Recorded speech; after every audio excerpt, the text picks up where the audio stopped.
So there are 15 billionaires that own all of America's news media companies. Right. And there's no left-wing ones. There's nobody that's left-wing. Yeah, I mean, maybe. I mean, there are some Bezos, left-leaning shows. maybe. Oh, you mean left?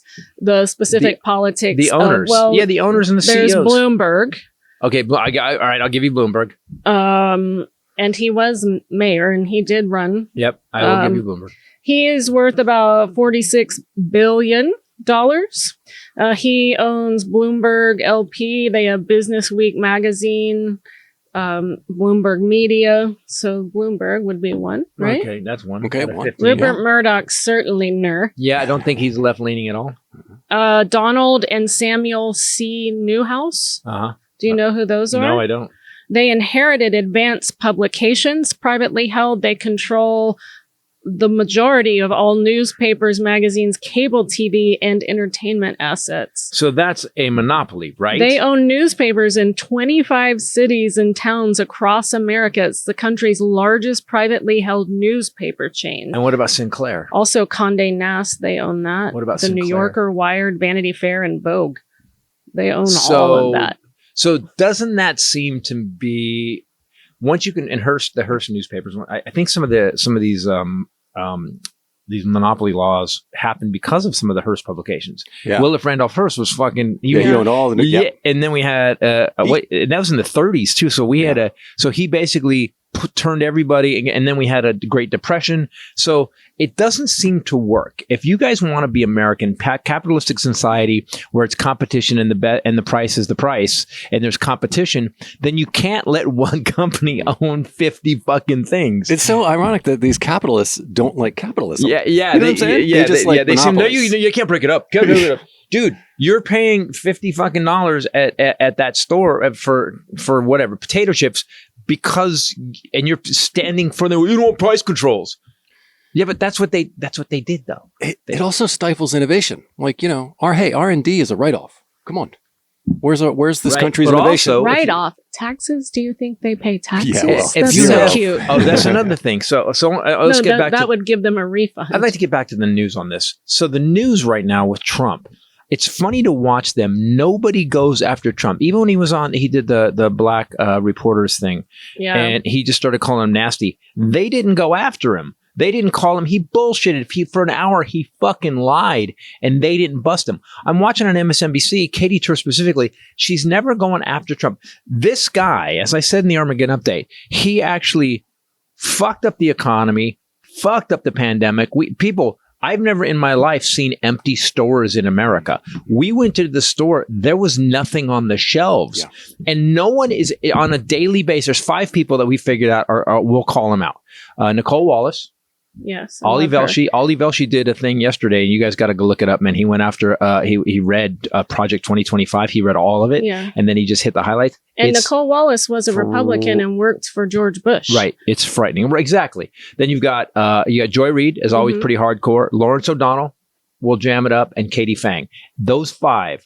But I would take, Rachel Maddow is making a movie now, and she's become this kind of giggly, like she, remember when Deripaska at the beginning of the Trump presidency, she tore up everybody. Now she's kind of giggly. Buy my book. We got a movie coming out. Podcast. Listen to my podcast. There's a new project coming out. It's like, she went from the best reporter to just another person whoring their stuff.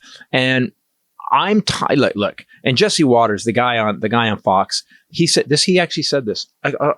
We have a clip of it in the Armageddon update. He actually said out loud. He goes, "Any man that votes for Kamala Harris, that's your first step towards transitioning to a woman." Yeah, what's Jesse Waters? Jesse Waters. Yeah. Like, why that guy? This is the thing that I always talk about. It's the monkey and the banana. The M and the banana. No, man, I'm anti-monkey right now. They brought us pox. In experiments with M's, they figured out that if they rang this bell, they would get a banana. And so they started ringing the bell. And I have seen that with people in my own family and who were on the other side in media, and you see it's Tommy Lauren and Coulter, will make fun of a neurodivergent child to become relevant in the news again. Tommy Lauren was one of them. Sarah Palin is like the first one that I remember, and then Sarah Palin's everyone the beginning followed of suit. the end. To me, Sarah Palin was the beginning of Tucker's gone, and now Jesse Waters. Where was Jesse Waters before? But now he's trying to do that. Tucker same mantle. I hate saying this, but Tucker knew. Say what you about Tucker Carlson. He was smarter. Jesse Waters just a dumb guy. Yeah. He's a dumb guy. I watch him talk and I'm like, did you just say that out loud? What else did he say recently about women? He said Kamala Harris, she's going to be in negotiations with these other countries and these generals are just going to take advantage of her. What? Oh. What? No, sorry, he didn't say that. He said, prosecutor? Have their way with her. Oh, that's what he said. That was how he coached it. Yeah, because Trump was such a crackerjack speaker, negotiator. Sycophant, suck up to the fucking dictators. He didn't know where any country was ever. He stopped taking his security briefings.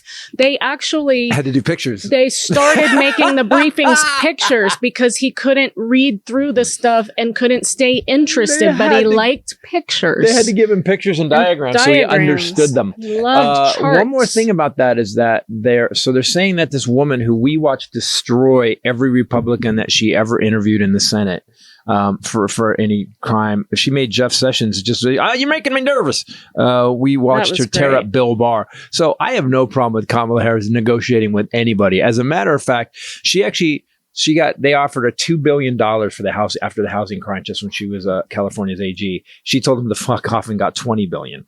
She was like, no, we're going to take you guys to court. We're going to take everything you have. About that thing that you said, Jesse Waters, he said Kamala is going to get paralyzed in the Situation Room while the generals have their way with her. And interestingly enough, that was just this Monday, Jeanine Pirro and Dana Perino both immediately turned on him. And Jeanine Pirro said, I don't like that. Take that back. And then, and then she hit the spout on her red boxed wine. She had the boxed wine and then pounded another couple glasses. Instead, he doubled down. Did they miss the point where she was in a debate and she was, what was that? What was that with Pence? And she was like, motherfucker, I'm speaking. Yeah. Come on. He's asked his people if voters want a frightened woman as their president.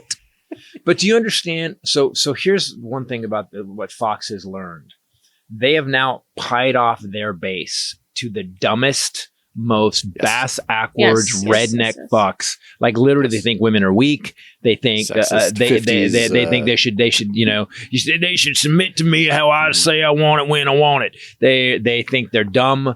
They think they're smart. They think that liberals are trying to take their guns away. That all our kids that we're trying to change all our male kids into women kids and all our women kids into male kids. Yeah, you may speak. Thank you. So Biden was already president for 4 years, right, and Obama before that 8 years, with dipshit in the middle, and they didn't take your guns. No, you still have your guns. You still have a gun. I actually have more guns now. Okay, didn't take the guns. Oh, and by the way, not everybody's kid is trans. Yep. Ever. It's actually the numbers are actually the same. Oh, what else? No one. The economy didn't fall apart. In fact, the stock market doubled. Oh! And we added 12 million jobs. It's actually at a record high. Yeah, a record, and we brought back 1 million jobs. So when is America falling apart? You've already lost them. Yeah, you started getting into facts that didn't have pictures and salacious, comments about women or black people or trans people, and they're already gone. You didn't make that interesting enough, and that's the phenomenon that is Donald Trump.